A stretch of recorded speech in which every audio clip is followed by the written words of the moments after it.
Bill Koenig Yes. with Koenig International News. Okay, thank you. You bet. General Jones, when you look at country after country in the Middle East, we have conflicts, tribal conflicts, Arab versus Arab. Right now, Israel has in their northern border 50 to 55,000 rockets and missiles pointed at them. Also, Hamas has probably smuggled in more weapons in the last 4 years than the previous 30 years.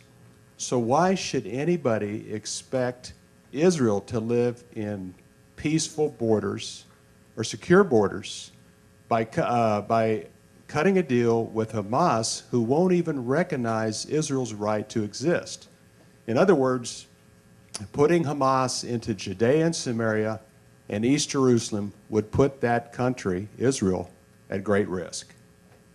And why do we continue this peace process when we have so poor examples throughout the Middle East?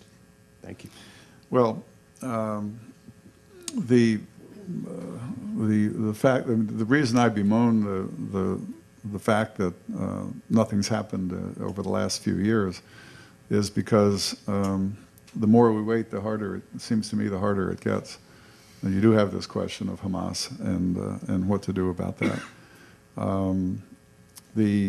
The fact is that the Fatah in the West Bank has generally been a pretty good success. If you look at the quality of life, the standard of living, trade, economic opportunities, the difference between the West Bank and Gaza is noticeable.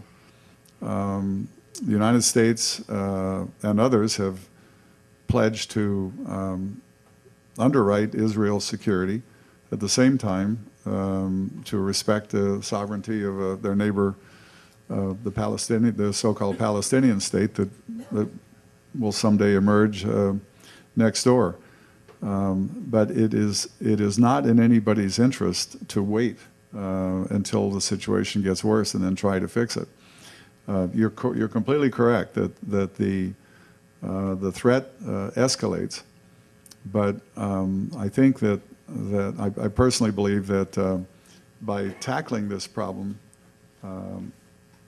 now, we'll make it easy. This is an easier time than if we wait another 2 or 3 years. And a lot of it depends on what happens in Syria, what happens in Lebanon, what happens, in North Africa to a certain extent. What's the new Egypt going to look like? But not to even make the slightest progress on this very, very difficult problem, it just boggles the mind, because I think it's in the interest of both states.